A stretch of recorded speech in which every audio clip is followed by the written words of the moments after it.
Salut tout le monde, on se retrouve pour une dernière fois cet hiver pour la fin du meeting de Pau 2021-2022. 25 superbes journées de course, très honnêtement. On en a pris plein les yeux avec des exploits sur la piste, bien sûr, qui se sont enchaînés réunion après réunion. Une météo qui a été clémente également, même s'il y a eu pas mal de pluie au début du mois de décembre. Les chevaux de terrain lourd étaient clairement avantagés. Ce fut ensuite tout à fait différent avec beaucoup de soleil et des températures très clémentes vraiment jusqu'au bout de ce meeting qui s'est terminé il y a quelques jours seulement. Alors que retenir? Eh bien beaucoup de choses évidemment. Côté homme déjà, entraînement par exemple, Patrice Quinton et Daniel Amélé qui se partagent au nombre de victoires bien la tête du classement avec 14 succès. Rarement cela aura été aussi serré quand même au classement des entraîneurs puisque Gabriel Linders et Erwan Graal sont troisième à égalité avec 12 victoires également. Et puis côté jockey bien sûr, on cite en premier lieu Nathalie de Souter qui culmine en tête au classement du nombre de victoires, juste devant Clément Lefebvre, Félix de Gilles ou encore Thomas Borin qui auront tous vraiment fait un joli meeting. James Révélé également qui malheureusement a vu son meeting s'arrêter un peu prématurément sur une blessure mais qui fait partie des noms à retenir côté jockey.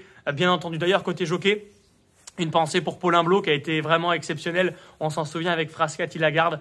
Pour rappel, il avait perdu les étriers, la selle au bout de 500 mètres d'un cross-country de près de 5 km.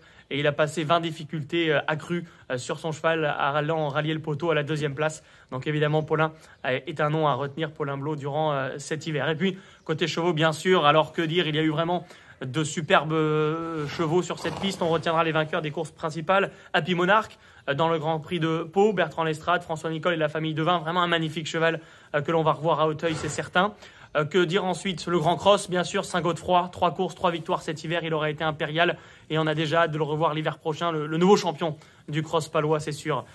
Chez les vieux toujours, la grande course de haie, la magnifique histoire de Berjou qui a raté son rendez-vous. Son objectif de l'hiver, c'était le Grand Prix de la ville de Nice à Cagnes. Problème physique à quelques jours de la course. Du coup, il est absent de dernière minute. Et son entourage décide et relève le magnifique pari d'aller à Pau. Et le cheval enlève la grande course de haie. C'est vraiment une chouette histoire avec Nicolas Legofnik et tous les associés autour de Monsieur Tréco. Chez les jeunes, Châtaignier, joli lauréat du Grand Prix des 4 ans, la grande course de haie des 4 ans, prix Camille Dubosc. Cheval qui a beaucoup tiré, qui a gagné quand même pour Gabriel Linders. Sûrement un cheval d'avenir. Et puis chez les steeplechasers, là encore, on en a pris plein les yeux parce que ce fut vraiment une jolie génération. Les steeplechasers de 4 ans, Morgane Haas, la pouliche de François Nicole, elle a tapé dans l'œil de beaucoup d'observateurs qui l'ont trouvé magnifique. Rendez-vous peut-être à Auteuil pour cette très jolie pouliche qui était confiée à Gaëtan Mazur. Et puis il y aura eu pas mal de révélations. Je pense notamment à Virgo Célestin qui a confirmé tout le potentiel placé en lui, mais à un niveau un peu plus supérieur cet hiver. Je pense à Scatar pour Gabriel Linders, bien sûr, à Diavolezza, à Rosario Baron pour l'écurie Mêlée, UPK2T également pour l'écurie Graal qui s'est totalement révélé gagnant 2 courses cet hiver.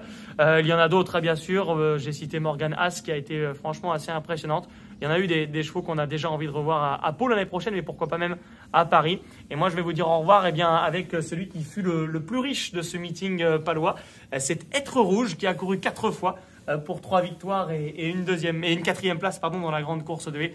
Le cheval a fait un meeting parfait et c'est lui qui, avec moi, vous dit au revoir, mais vous dit surtout à bientôt. Et pourquoi pas, bien sûr, sur l'hippodrome d'Auteuil. On a pas mal de nouvelles choses prévues pour la rentrée sur l'hippodrome d'Auteuil, à Paris pour les belles courses.